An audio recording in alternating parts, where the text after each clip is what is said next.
Morning లేస్తాం కదా, morning లేవగానే ప్రార్థన చేసుకుంటది, ఇంకా వాక్యం చదువుకుంటది, ఇంకా కొంచెం ఫ్రెష్ అప్ అయ్యి ఇంకా ఆమెకి ఏ పని ఉండదు అనమాట. అంటే మేము కూడా ఆమెకు ఏ పని చెప్పేవాళ్ళం కాదు, ఆమె మంచం దిగకుండా మేము చూసుకునే వాళ్ళం అనమాట. అంటే ఒక గాజు బొమ్మలాగా మేము కూడా చూసుకునే వాళ్ళం, టయానికి అందించడానికి లేకపోతే అట్లా. సో కానీ గమనించింది ఏంటంటే ఎప్పుడు కూడా ఎక్కువ ఎవరి వాక్యం వినేదంటే జాన్ వెస్లీ అని మిస్సెస్ మరి ఏమి ఆకర్షించిందో కానీ ఎక్కువగా 24 గంటలు వాళ్ళ వాక్యం వినేదనమాట. 24 hours. ఇంకా నిద్రపోతే ఒకసారి వింటూ నిద్రపోయేది అనమాట. మాకు పైకి శబ్దం వచ్చేది, ఈ టైంలో కూడా వింటుందంటే వచ్చి నిద్రపోతాను కొన్నిసార్లు. నిద్రపోకుంటే అదే మాట 12 గంటలైనా సరే, 1 గంట అయినా సరే వినేదనమాట. సో దేవుని దయ వల్ల నిజంగా నేనైతే అనుకుంటున్నాను, అమ్మ దేవుని సన్నిధానంలో ఉందని నేను దృఢంగా నమ్ముతున్నా. ఎందుకంటే ఆమె ఈ మధ్య నేను గమనించింది ఏంటంటే ఎవరైనా కొంచెం కఠినంగా ఉన్నదంటే మాట్లాడతాను అనమాట. వాళ్ళు ఏమనుకున్నా సరే, ఇది నువ్వు తప్పు చేస్తున్నావు, లేకపోతే నువ్వు ఇది మార్చుకోవాలని చెప్పేది అనమాట. ఈ మధ్య వాళ్ళతో ఏమైందంటే, అమ్మా నేనేమనుకోద్దమ్మా, నేను కఠినంగా మాట్లాడింది వాస్తవమే, నన్ను క్షమించు, ఎందుకంటే ఇంకా మనము క్షమించుకోవాలి. ఇంకా నేను కూడా అంటే అట్లా క్షమాపణ అడగడం నేను విన్నా. సో దయచేసి నన్ను ఏమనుకోవద్దు, నేను కొంచెం కఠినంగా మాట్లాడి ఉంటాను ఆ విషయంలో. ఎంత వాస్తవమైనప్పటికీ కూడా నేను అట్లా మాట్లాడి ఉండకూడదు, దయచేసి నన్ను క్షమించు అలా అడిగిందనమాట. అడిగి అంటే దేవుడు చెప్పాడు పాపాలు ఒప్పుకోవాలి, తప్పులు ఒప్పుకోవాలన్న ఉద్దేశంతో అంటే తమకు తెలిసిన వారికి అందరికి కూడా ఆ రీతిగా కూడా చెప్పింది. సో నేను విన్నా. అండ్ చివరిగా మేరాంటికి మాకు ఉన్నటువంటి సంబంధం ఏంటంటే, యాక్చువల్గా చాలా క్లోజ్. మేము చిన్నప్పటి నుంచి కూడా ఒకే ఇంటిలో ఉన్నాం. యాక్చువల్గా వాళ్ళొక పోర్షన్లో, మేము పక్క పోర్షన్లో అనమాట ఉండేవాళ్ళము. తర్వాత కొలీగ్స్, తర్వాత ఇక్కడికి వచ్చిన తర్వాత కూడా మేము నైబర్స్ అయ్యాం. సో ఆంటీ చనిపోయినారు, మంగళవారం చనిపోయినారు. లాస్ట్ వీక్ మంగళవారం, ఐ థింక్ 20వ తేదీ అనుకుంటా చనిపోయినారు. ఆంటీ బర్త్డే వచ్చేసి 21. మా 18 చనిపోయినారు, 19వ తేదీ బర్త్డే. సరే ఆంటీ కొంచెం ఇది కాగానే అమ్మకు తెలిసింది, అమ్మ వచ్చి చూసింది. ఇంకా అక్కడి నుంచి అమ్మకు ముందుగానే కొద్దిగా హార్ట్ బీట్ పెరిగింది, ఇంకా దానికి తోడు ఎక్కువైపోయింది అనమాట. కానీ వెళ్ళటానికి ఇష్టపడ్డంలా. నేను తీసుకెళ్తానమ్మా అంటే, వద్దు అవసరం లేదు, బరియలు అయిన తర్వాతనే పోవాలరా, చాలా క్లోజ్ మనకు, ఎట్లా వదిలిపోయింది చూడకుండా ఎట్లా పోతాం, ఖచ్చితంగా బరియలు చూసిపోవాలా అనేది. నేను సాయంత్రం వరకు వెయిట్ చేశాను. సాయంత్రం ఆయాసం ఎక్కువైపోయింది అనమాట. ఇంకా ఎక్కువైపోతే ఇంకా వీళ్ళు చెప్పారు, అసలు రాజు కూడా అన్న తీసుకుపోన్నా, మంచిదన్నా, తీసుకుపోతే కష్టం అవుతుంది అంటే, నేను ఆ రోజు సాయంత్రమే 18వ తేదీ తీసుకెళ్ళాను. లాస్ట్ ట్యూస్డే తీసుకెళ్ళాను. సో ముఖ్యంగా అమ్మకు ఆంటీకి ఉన్నటువంటి సంబంధం చాలా గొప్పది. ఇంకా అప్పటి నుంచి కూడా కొంచెం డిటోరేట్ రావటం జరిగింది. ఇంకా నెక్స్ట్ మంగళవారానికి అమ్మలి అంటే చాలా ఆశ్చర్యం వేసింది. అంతకుముందు కూడా ఏంది ఉమెన్స్ ఫెలోషిప్ లో, తర్వాత చర్చిలో తెలిసిన వాళ్ళందరినీ పలకరించింది అని వాళ్ళు వచ్చి చెప్తా ఉంటే నాకు నిజంగా ఆశ్చర్యం, ఎంత బాగా మాట్లాడింది, అప్పుడే అయిపోయిందా అన్నట్టుగా. నిజంగా నేనైతే అనుకుంటున్నాను, దేవుడు నిర్ణయించాడు, దేవుడు తన సమయానికి తీసుకున్నాడు. ఒకటి చెప్పగలను, ఆంటీతో మాట్లాడేటప్పుడు కూడా ఆంటీది ఒక 2 నిమిషాలు మాట్లాడమన్నారు ఆంటీ విషయం. అప్పుడు నేను మాట్లాడుతున్నప్పుడు దేవుడి ఇచ్చిండే 2 తలంపులు. ఏంటంటే కొరింథీయులకు రాసిన 2వ పత్రిక 5:8 పౌలు ఒక చక్కటి మాట అంటాడు, ఇదిగో ఈ శరీరంలో ఉన్నంతకాలం నేను మురుగుతూ ఉన్నాను, దేవునితో వేడలి ఉండగోరుచున్నాను, నేను వెళ్ళి ప్రభువుతో ఉండగోరుచున్నాను. అలాగే అదే పౌలు ఫిలిప్పీలకు రాసిన పత్రిక 1:23 అంటారు, ఇదిగో దీన్ని విడిచి నేను ప్రభువుతో నివసింప కోరుతున్నాను. నాకు అనిపించింది, ఆంటీ బర్త్డే చనిపోయిన మరుసటి దినమే బర్త్డే. నాకు అనిపించింది, దేవుడు నాతో మాట్లాడిన విషయాలు నిజంగా వాళ్ళతో చెప్పాను. అమ్మ విషయంలో కూడా ఖచ్చితంగా నెరవేరని నమ్ముతున్నాను. ఈ లోకంలో కళ్ళు మోయటం అనేది, ఈ 2 వచనాలు మనం గమనించినట్లయితే, ఈ లోకంలో కళ్ళు మోయటం, పరలోకంలో కళ్ళు తెరవటంతో సమానం. అంటే ఈ లోకంలో ఈ శరీరాన్ని విడిచిన వెంటనే పౌలు చెప్తాడు కదా, నేను ప్రభువుతో ఉండగోరుచున్నాను అంటే, ఒక్క క్షణంలోనే ఈ లోకాన్ని విడిచిపెడితే, ఒక క్షణంలోనే మనము పరలోకంలో కళ్ళు తెరుస్తాం. నేను అదే అనుకుంటున్నాను. యాక్చువల్గా ఆ రోజు చెప్పాను, ఆంటీ బర్త్డే మీరు ఈ రోజు సెలబ్రేట్ చేస్తున్నారు కానీ ఆంటీ బర్త్డే నిన్నే జరిగిపోయింది. అది ఎక్కడ? పరలోకంలో జరిగిపోయింది.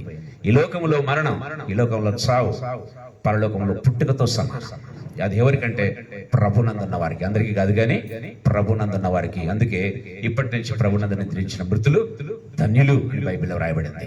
అది అన్ని సమాధుల మీద మనం చూస్తూ ఉంటాం కానీ గుర్తుపెట్టుకోవాల్సిందంటే ప్రభువుతో ఎవరైతే ఉంటారో, ప్రభువుతో ఇప్పటి నుంచి ప్రభునందు మృతులైన మృతులు ధన్యులు. ఒకే మాట చెప్పిన బాబు గారికి నేను చెప్తాను.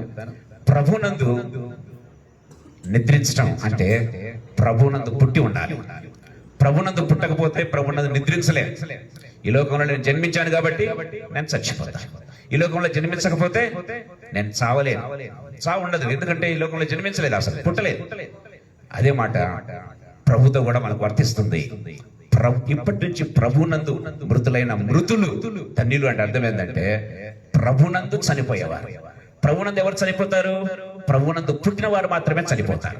ప్రభునందు జన్మించకపోతే, ప్రభునందు పుట్టకపోతే, ఆ రక్షణ అనుభవం లేకపోతే ప్రభునందు వాళ్ళు చావనే చావరన్న విషయాన్ని గుర్తుపెట్టుకోవాలి. ప్రేమైన దేవుని బిడ్డలారా, నేనైతే అమ్మ విషయంలో నమ్ముతున్నాను. ఆమె కళ్ళు మూసిన ఈ క్షణం పరలోకంలో ఆమె జన్మించింది. సో నాకు అదే ఆదరణ ఇస్తుంది. ఎందుకంటే ఈ లోకంలో జన్మదినం ఎంత సంబరంగా జరుపుకుంటామో పరలోకంలో అది 70-80 సంవత్సరాలు జీవించేదానికంటే, మా అమ్మకు నిజంగా బైబిల్లో చెప్పినట్లుగా అధిక బలం ఉన్న 80 సంవత్సరాలు, దగ్గర 80 సంవత్సరాలు జీవించింది. కానీ పరలోకంలో ప్రభుత్వం మనం యుగ యుగంలో ఉండబోతున్నాం. అమ్మ పరలోకంలో జన్మించిందని నమ్ముతూ ఉన్నాం. ఇక్కడ చావు పరలోకంలో జన్మతో సమానం. అమ్మ ప్రభుతో ఉండింది, ప్రభునందు జన్మించింది, ప్రభునందు మృతి చెందింది. కాబట్టి నిజంగా ఆమె ధన్యురాలు. మమ్మల్ని ఆ రీతిగానే ప్రభునందు చిన్నప్పటి నుంచి కూడా మాకు అర్థమయ్యేది కాదు. 3వ తరగతి నుంచి బైబిల్ ఎగ్జామ్ రాయించేది. 3వ తరగతి మాకేం రాయాలి మాకు అర్థం కాదు, కానీ రాయమనేది అంటే రాయమనేది అనమాట. సో అట్లా మమ్మల్ని కూడా ప్రభువులో పెంచింది. నిజంగా దేవునికి వందనాలు. ఇలాంటి అమ్మను నిజంగా మాకు ఇచ్చినందుకు, ఆమె కడుపున పుట్టినందుకు నిజంగా దేవునికి నేను వందనాలు తెలియజేస్తున్నాను. ఆమె రుణాన్ని నిజంగా మేము తీర్చుకోలేమనిపించింది. చివరి మాట ఏంటంటే, ఎవరు ఉన్నా లేకపోయినా మా అమ్మ ఈరోజు ఈ 2 రోజుల నుంచి నా డైలీ జీవితం ఎట్లుందంటే ఒక రకంగా మర్చిపోతున్నాను, అర్థం కావటంలా. మా అమ్మ చనిపోయింది, బంధువులందరికీ చెప్పాలి. నేను ఎవరితో చెప్పాను, రే నాకు ఎవరికి ఫోన్లు చేయాలో అర్థం కావడంలా, ఎవరికి గుర్తు రావటంలా, అసలు ఎవరికి ఫోన్లు చేయాలి, ఎవరికి. చాలా మంది బంధువులుగా మాకైతే చాలా బంధువర్గం ఉంది, కానీ బంధువులకు ఫోన్ కూడా చేయలేకపోతున్నాను, అంటే గుర్తుకు రావటం లేదు సరిగ్గా. తర్వాత ఈ రోజు అమ్మగిన వండింటే నాకు అనిపించింది, అమ్మగిన వండి ఉంటే ఈ ఫంక్షన్ ఇలా ఉండేది కాదు, ఈ ఫంక్షన్ ఇలా ఉండేది కాదు. ఎందుకంటే ఫంక్షన్ ఉంది, లేకపోతే ఏదైనా ప్రోగ్రామ్ ఉందంటే ఇంకా దానికి 2 రోజుల ముందు 3 రోజుల ముందు ఏం చేస్తుందంటే సతాయిస్తూ ఉంటుంది అనమాట. ఇది చేసాలి ప్రతి చిన్న విషయంలో. కానీ ఈరోజు అన్ని కూడా హాఫ్ హాజాగా జరిగినాయి. ఒక్కటి కూడా సక్రమంగా జరగలేదండి. ఈ ప్రోగ్రామ్ పెట్టుకున్న దగ్గర నుంచి కూడా ఒక్కటి కూడా సరిగ్గా జరగదు. నాకు అనిపించింది అమ్మ విలువ నాకు అప్పుడు అర్థమైంది. అమ్మ ఉండింటే ఏందమ్మా ఇంత సతాయిస్తున్నావు, ప్రతి చేసుకుంటా కదా, చూస్తా కదా అంటే నేను అనుకునేవాడిని, కొంచెం చదువుకున్నా కదా, అమ్మ సలహాలు ఏంది అట్లా అనుకునేవాడిని. కొన్నిసార్లు ఏంది ప్రతిసారి 10 సార్లు చెప్తుంటది అని అనుకునేవాడిని. కానీ నాకు అనిపించింది అమ్మ లేని లోటు ఈరోజు ప్రతిదీ కూడా సక్రమంగా జరగలేదు. మార్నింగ్ లేచిన దగ్గర నుంచి నేను చూస్తూ ఉన్నాను, ఏది కూడా సక్రమంగా జరగటం. ఎవరినైతే నా సొంత వాళ్ళు, ఎవరినైతే నా బంధువులని కాదు కానీ ఎవరైతే నా సొంత వాళ్ళు, నా స్ట్రెంత్ అనుకున్నానో వాళ్ళ నిజంగా చెప్తున్నాను, మనుషులు నమ్ముకోవటం వ్యర్థం అని దేవుని వాక్యం నిజంగా ఊరికనే రాయబడలేదు. ఎవరైతే నా స్ట్రెంత్ అనుకుంటామో ఆ విషయంలో మాత్రం కంప్లీట్గా ఫెయిల్ అయిపోయింది. నిజంగా నా వాళ్ళు చేస్తారు, ఇది నా స్ట్రెంగ్త్, ఇది నా ధైర్యం, నేను ఉన్నా లేకపోయినా పని జరుగుతుంది. నో, మనుషులు నమ్ముకునే దానికంటే దేవుని నమ్ముకోవటం నిజంగా ఉత్తమం. అమ్మగిన ఉండింటే ఇంత అసలు ఇట్లా ఉండేది కాదేమో. అమ్మనే ఫోన్లు చేసి, లేకపోతే అమ్మ అందరికీ ఇది అనేసి ముందు నుంచే 2-3 రోజుల నుంచి ముందు చెప్పి ఉండేదేమో. నేను అది కూడా చేయలేకపోయినా అనిపించింది. ఏ ప్రోగ్రాం కూడా ఈ 2 రోజులు మాత్రం ఏది కూడా సక్రమంగా జరగలేదు. అమ్మ లేని లోటు నాకు సంపూర్ణంగా అర్థమైంది. అమ్మ ఉంటే ఎంత సంపూర్ణతో నాకు అర్థమైంది. నిజంగా దేవుడు అలాంటి అమ్మని ఇచ్చినందుకు నిజంగా దేవునికి నేను వందనాలు తెలియజేస్తున్నాను. పాస్టర్ గారికి లేట్ అయింది ఇప్పటికే, దయచేసి ఏమనుకోద్దని పాస్టర్ గారు. వచ్చినటువంటి వారికి కూడా ప్రత్యేక వందనాలు తెలియజేస్తున్నాను. Thank you so much. Thanks sir. క్రీస్తునందు ప్రియమైన దేవుని బిడ్డారా, సమయం ఇప్పటికి ఎక్కువైంది. భోజనాలుగా వచ్చాయి కనుక నేను ఎక్కువసేపు ఏం చెప్పను, 2 మాటలు చెప్పి ముగిస్తాను. దయచేసి మీరు ఓర్పుతో ఇంతసేపు కూర్చొని శ్రద్ధగా విన్నారు.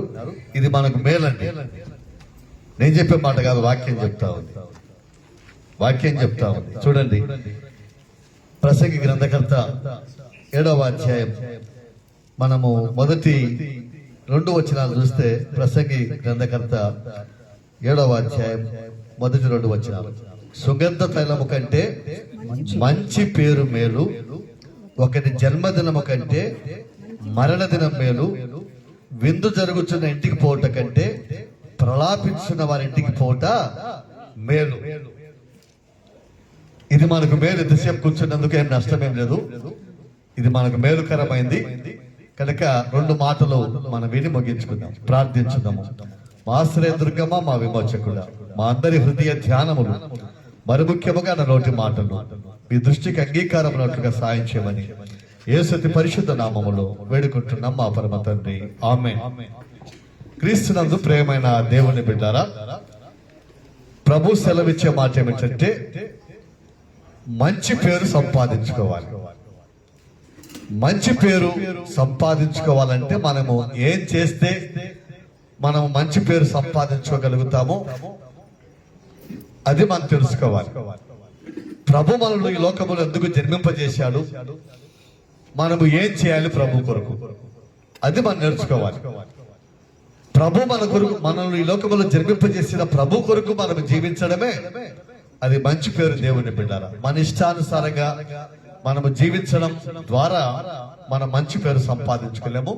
ప్రభు చిత్తాన్ని జరిగించడం ద్వారా మనం ఈ లోకములో, ఒకవేళ మనుషులు మనల్ని మంచివారు అనకపోయినా పర్వాలేదు, కానీ దేవుడు మాత్రం ఆయన దృష్టిలో మనం మంచివారుగా ఆ పేరు సంపాదించుకోవడానికి మనం ఈ లోకములో జీవించవలసిన వారముగా ఉంటున్నాం. ఎందుకంటే ఈ లోకం ఎవరికి శాశ్వతం కాదు. ఈరోజు కీర్తిశేషులు దీంట్లో సారమ్మ గారి యొక్క మరణం మనకు తెలియపరిచేటువంటి సత్యం ఏమిటంటే ఈ లోకం అశాశ్వతమైంది. ఈ లోకం వదిలిపెట్టిన తర్వాత ఉండబోయే జీవితమే యుగ యుగాలు ఉండేటువంటి జీవితము. అందులో ఒకటి ప్రభుతో ఉండే జీవితము, ఇంకొకటి అగ్నిగుండం అన్నటువంటి జీవితం, అదే నరకం. ఈ 2 శాశ్వతాలే. అయితే ప్రభు కోరుకునేది ఏమిటంటే మనమందరం కూడా ప్రభుతో నిత్య జీవం ఉండాలని కోరుకొని ఈ లోకానికి మనందరి కొరకు వచ్చి ఆయన ప్రాణాన్ని బలిగా పెట్టి శిలువలో మరణించి మరణాన్ని జయించి తిరిగి లేచి నిత్య జీవాన్ని సంపాదించిన ప్రేమగల దేవుడుగా ఉన్నాడు కనుక ఆ ప్రభు మన కొరకు చేసిన త్యాగం మనం ఎప్పుడు మర్చిపోకుండా దేవుని బిడ్డారి లోకములో మనము జీవించే జీవితము ప్రభు కొరకు జీవించడము, అది మనము మేలుకరమైన సత్యాన్ని, దాని ద్వారా మనము మంచి పేరు సంపాదించగలుగుతామని గమనించాలి. ఇంతవరకు సార్ చెప్పారు. ఏమని చెప్పారు? దేవుని బిడ్డరా, ప్రభువులో జన్మిస్తే ప్రభువులో మరణించడే మేలన్నారు. అందుకే వాక్యం ఏమంటుందంటే ఒకరి జన్మదినము కంటే ఒకరి మరణ దినము మేలు. ఎందుకంటే దేవుని బిడ్డరా, మరణం తర్వాత సార్ ఇంతవరకు చెప్పినట్లుగా ప్రభుతో ఉంటాం గనక అది చాలా మేలు. అందుకే పరిశుద్ధుడైన పౌలు గుడిక ఏమంటారంటే బ్రతుకుటైతే ఆయన క్రీస్తే, బ్రతకాలి చావైతే లాభం. కనుక దేవుని బిడ్డరా, మరణం దేవుని నమ్మిన బిడ్డలకు మేలు కనుక జన్మదినము కంటే మరణ దినం మేలు. అది 2వది. 3వదిగా గమనిస్తే దేవుని బిడ్డరా, మనం చూసినట్లయితే మరి సంతోషంగా ఉండే విందు జరుగుతున్నటువంటి ఇంటికి పోవట కంటే ప్రలాపించుతున్న వారి ఇంటికి పోవట మేలు. అంటే రోజు దేవుని బిడ్డరా, మనం ఎవరింటికి వచ్చామంటే ప్రలాపించేటువంటి వారి ఇంటికి వచ్చాం. ఇది మనకు మేలు. ఎందుకు మేలు అంటాడంటే మాట జాగ్రత్తగా వినండి. దేవుని బిడ్డరా, ఏలయనగా మరణము అందరికీ వచ్చును గనక బ్రతుకు వారి దానిని మనసులో పెట్టుకుందరు. మరణము అందరికీ వస్తుంది కనుక బ్రతుకుతున్నటువంటి వారు దాన్ని మనుషులు పెట్టుకుంటారంటే ఈరోజు కీర్తిశేషులు తీట్ల సారమ్మ గారి యొక్క మరణం ఎంత సత్యమో మన మరణం గురించి అంత సత్యం. కనుక దేవుని బిడ్డరా, మరణించక ముందు మనం అందరం గుడిక ప్రభుతో ఉండాలనుకుంటే ఈ లోకములో మనం సంపాదించుకోవాల్సింది ఏమిటంటే దేవుని బిడ్డరా, ఒకటి చూడండి, ఇదే 7వ అధ్యాయము. దేవుని బిడ్డరా, ఆ 11వ వచనం, ప్రసంగి గ్రంథము 7వ అధ్యాయం 11వ వచనం మనం చూస్తే, జ్ఞానము స్వాస్థ్యమంతా ఉపయోగము. జ్ఞానము స్వాస్థ్యమంతా ఉపయోగము. స్వాస్థ్యము అనగా దేవుని బిడ్డరా, ఆనాడు జ్యేష్ఠత్వము యొక్క హక్కును స్వాస్థ్యం అంటారు. అంటే ఆ జ్యేష్ఠత్వపు హక్కు ఎంత విలువైందో మనం యేషావు యాకోబుల జీవితంలో మనం చూస్తాం. అంత శ్రేష్టమైనటువంటిది. అంటే జ్ఞానము గుడుక ఆ యొక్క స్వాస్థ్యముతో సమానం, స్వాస్థ్యముతో సమానం. కనుక ఆ జ్ఞానము దేవుని బిడ్డరా మనకు ప్రయోజనకరం అంటున్నాడు. చూడండి 11వ వచనములో, జ్ఞానము స్వాస్థ్యమంతా ఉపయోగము, సూర్యుడి క్రింద బ్రతుకు వారికి అది లాభకరము. Praise the lord. దేవుని నామానికి మహిమ కలుగును గాక. ఈ జ్ఞానము ఎవరికి లాభం అంటే ఈ భూలోకములో జీవించే మనకు లాభము. కనుక దేవుని బిడ్డలారా, లోకములో మనం సంపాదించుకోవాల్సింది ఏమైనా ఉన్నదంటే జ్ఞానం. ఆ జ్ఞానమే ఎవరంటే దేవుని బిడ్డలారా యేసు ప్రభుల వారు. జ్ఞానమైనటువంటి యేసు ప్రభువును మనం సంపాదించుకోకపోతే ఈ లోకములో ఎంత సంపాదించినా వ్యర్థమే. ప్రభు లేని జీవితము అది వ్యర్థమైన జీవితము. ప్రభు లేని జీవితం మరణం తర్వాత నిత్య అగ్నిగుండము, రెండవ మరణములో పాలు పొందుతున్నాం. కనుక దేవుని బిడ్డరా, ఈ సూర్యుడి క్రింద జీవించే మనకు జ్ఞానము లాభకరము, జ్ఞానము స్వాస్థ్యమని తెలియపరుస్తూ, దేవుని బిడ్డరా ఈ జ్ఞానము ఈ లోకములో చూడండి 12వ వచనములో, జ్ఞానము ఆశ్రయాస్పదము, ద్రవ్యము ఆశ్రయాస్పదము. ఈ లోకములో దేవుని బిడ్డలు చాలా మంది ఏమనుకుంటారంటే ఏమున్నా లేకుండా పర్వాలేదు, డబ్బు ఉంటే చాలు అనుకుంటారు. ఏమున్నా లేకపోయినా డబ్బు ఉంటే చాలు అనుకుంటాం. అదే అంటున్నాడు ప్రసంగి గ్రంథకర్త. ఈ లోకములో రెండు మార్గాలు ఉన్నాయి. కొంతమంది జ్ఞానాన్ని ఆశ్రయిస్తారు, కొంతమంది డబ్బును ఆశ్రయిస్తారు. జ్ఞానాన్ని ఆశ్రయించే వారు ఉన్నారు, కొంతమంది డబ్బును ఆశ్రయించే వారు ఉన్నారు. ఈ రెండు కూడా ఖచ్చితంగా దేవుని బిడ్డరా ఆశ్రయించే వారి లోకములో ఉన్నారు. అయితే వాక్యం ఏమంటుందంటే జ్ఞానాశ్రయాస్పదము, ద్రవ్యము ఆశ్రయాస్పదము. అయితే జ్ఞానము దాన్ని పొందిన వారి ప్రాణమును రక్షించును. Praise the Lord. జ్ఞానము ఎవరైతే పొందుకుంటారో వారికి రక్షణ. రక్షణ లేని జీవితం అర్థము. దేవుని బిడ్డలు ఎంత సంపాదించిన, ఎంత జ్ఞానం ఈ లోకములో, ఈ లోక సంబంధమైన ఎంత జ్ఞానాన్ని సంపాదించిన, దేవుని జ్ఞానాన్ని సంపాదించుకోకపోతే రక్షణ లేదు. దేవుని బిడ్డ రక్షణ లేకపోతే నిత్య జీవము లేదు. అందుకే దేవుని యొక్క వాక్యం అంటుంది, దేవుని బిడ్డరా ఈ జ్ఞానం ఏం చేస్తుందంటే దేవుని బిడ్డరా మన ప్రాణాన్ని రక్షిస్తుంది. ఏ రీతిగా రక్షిస్తుంది?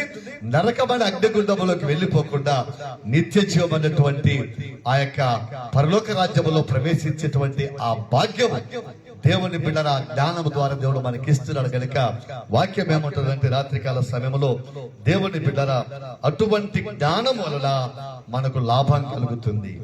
కనుక దేని మనం సంపాదించుకుందాం ఈ లోకములో? దేవుని బిడ్డరా బ్రతికున్న మనము ఈరోజు ఆలోచించాలి.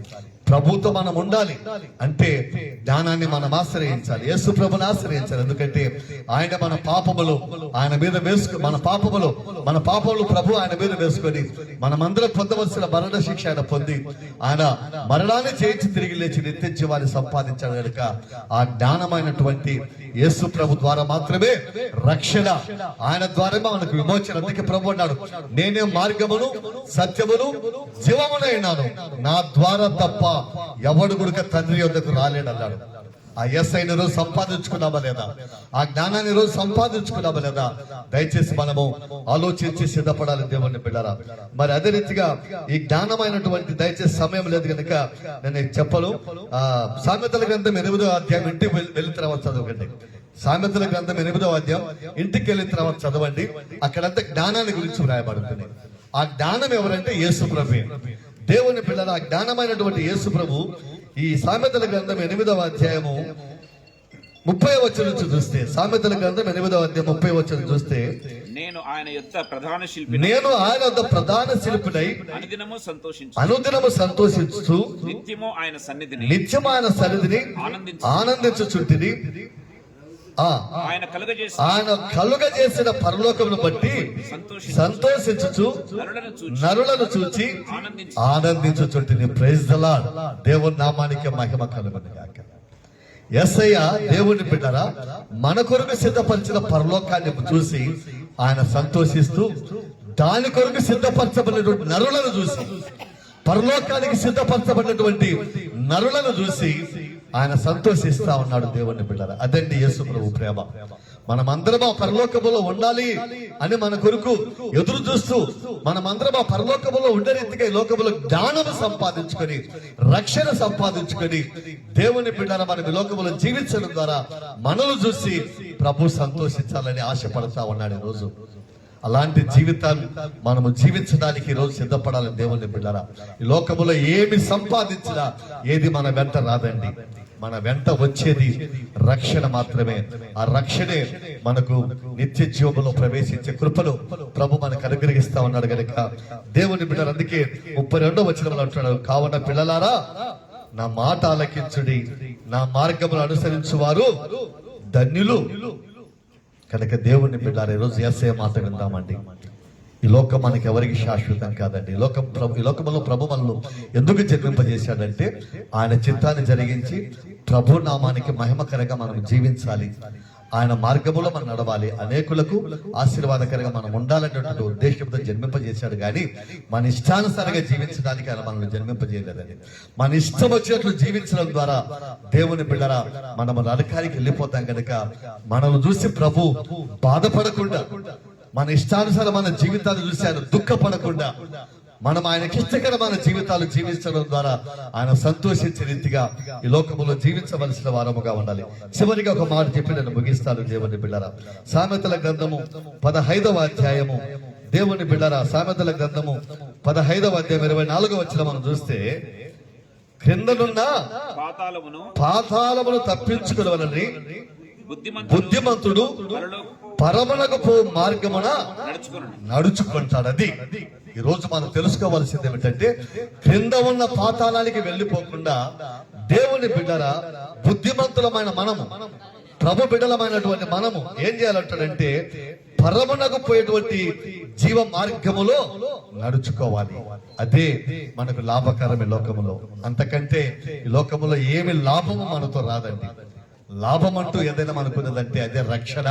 యేసు ప్రభు మన కొరకు సిద్ధపరిచే రక్షణ కనుక దాన్ని మనం పోగొట్టుకోకుండా ప్రభు ఇచ్చిన రక్షణ కాపాడుకుంటూ ఈ లోకంలో మన విశ్వాస జీవిత యాత్రలో ముందుకు సాగిపోవడానికి ఆ ప్రభు యొక్క నిత్య రాజ్యంలో చేరేట్టుగా మన విశ్వాస జీవిత యాత్రలో ముందుకు సాగడానికి ప్రభు కృప వల్ల ఆయన దయ వల్ల మరి తెస్సలోనికల సంఘానికి రాసిన పత్రికలో తెలియపరిచినట్లుగా దేవుని బిడ్డరా ఒక రోజు తిరిగి మనం కీర్తి శిష్యులు మరి దీంట్లో సారమ్మ గారిని చూస్తాము.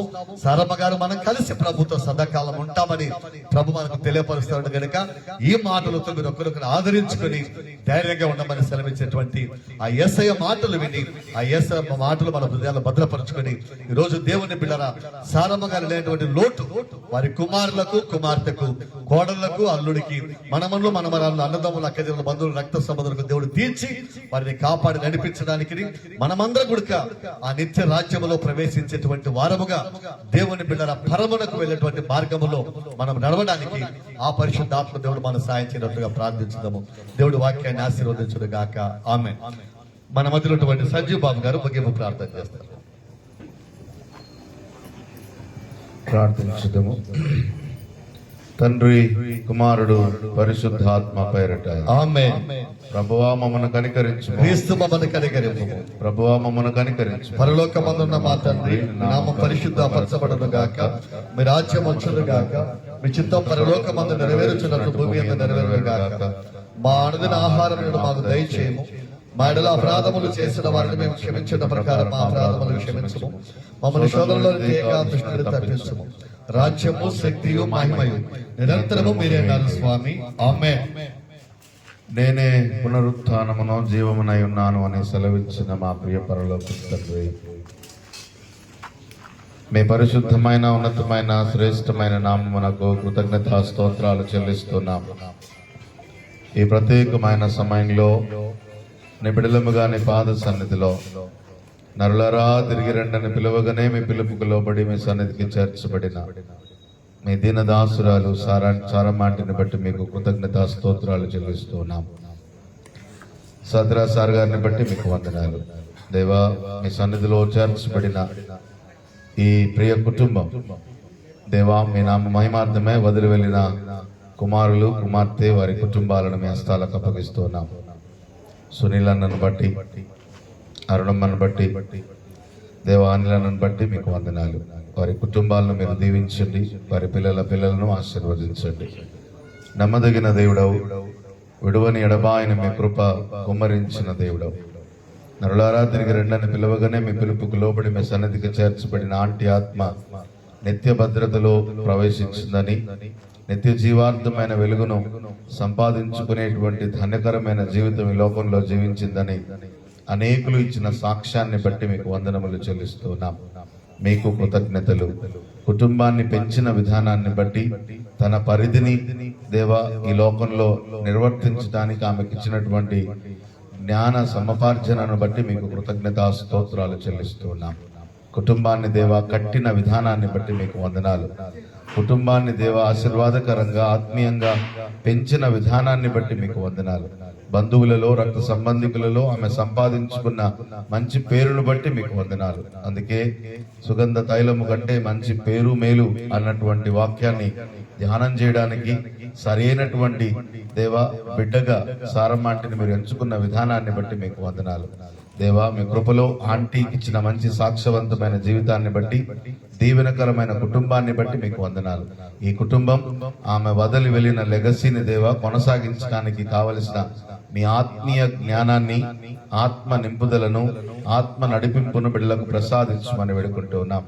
రక్షణ పాత్రను చేతపుచ్చుకొని దేవా కృతజ్ఞతాస్తుతులు చెల్లించగలిగే స్థితిలో కుటుంబం వర్ధిల్లగలుగునట్లు వారి అడుగులు స్థిరపరచుమని వేడుకుంటున్నాం. మరొక్కసారి దేవా, ఆంటీ ఆత్మకు నిత్య భద్రత, వదిలి వెళ్ళిన కుటుంబాలకు ఆదరణ, నెమ్మది, సమాధానం మీరే దయచేసి మీరే మహిమ పొందమని, ఒకానొక దినాన మేమందరము కలుసుకొని నిన్ను స్తుతిస్తామని, తరతరములు యుగయుగములు నీతో నివసించే భాగ్యాన్ని సంపాదించుకోగలుగుటకు, నమ్మకంగా ఈ లోకంలో జీవించగలుగుటకు కావలసిన మీ ఆత్మ నడిపింపు ప్రతి బిడ్డకు ప్రసాదించి మహిమ పొందమని యేసు నామములో ప్రార్థిస్తున్నాను తండ్రి, ఆమేన్. పరమ తండ్రితో, ప్రభు యేసునితో, పరిశుద్ధాత్మునితో స్థిరముగా నుండుము మరి దూతలతో పరలోకమునందు. స్థిరముగా నుండుము మరి దూతలతో పరలోకమునందు. స్తోత్రము సేయరు సోదరులార మన ఆత్మలతో తండ్రి, దాత్రిని మన పరమాత్ముని వాక్కులు స్తోత్రములో గలిపి, దాత్రిని మన పరమాత్ముని వాక్కులు స్తోత్రములో గలిపి. మన ప్రభు అయిన యేసుక్రీస్తు కృపయు, తండ్రి అయిన దేవుని ప్రేమయు, పరిశుద్ధాత్మనిక సహవాసం మనకందరికీ, మరి ముఖ్యంగా ప్రభు పిలుపునందుకొని ప్రభు నిత్య విశ్రాంతులు ప్రవేశించినటువంటి కీర్తిశేషులు తీట్ల సారమ్మ టీచర్ గారి ఆత్మకును, ఆమె విడిచి వెళ్ళినటువంటి ఆమె కుమారులు, కోడళ్ళు, కుమార్తె, అల్లుడు, మనమన్లు, మనవరాళ్ళు, అన్నదమ్ములు, అక్కజనులు, బంధువులు, రక్త సంబంధులు, స్నేహితులు, చేరవచ్చిన ప్రతి ఒక్కరికి ఇప్పుడు ఎల్లప్పుడు ప్రభు రాకడ పర్యంత వరకు సదాకాలము తోడైండునగాక. ఆమేన్. Sir announcement sir. బంద్ చేయండి.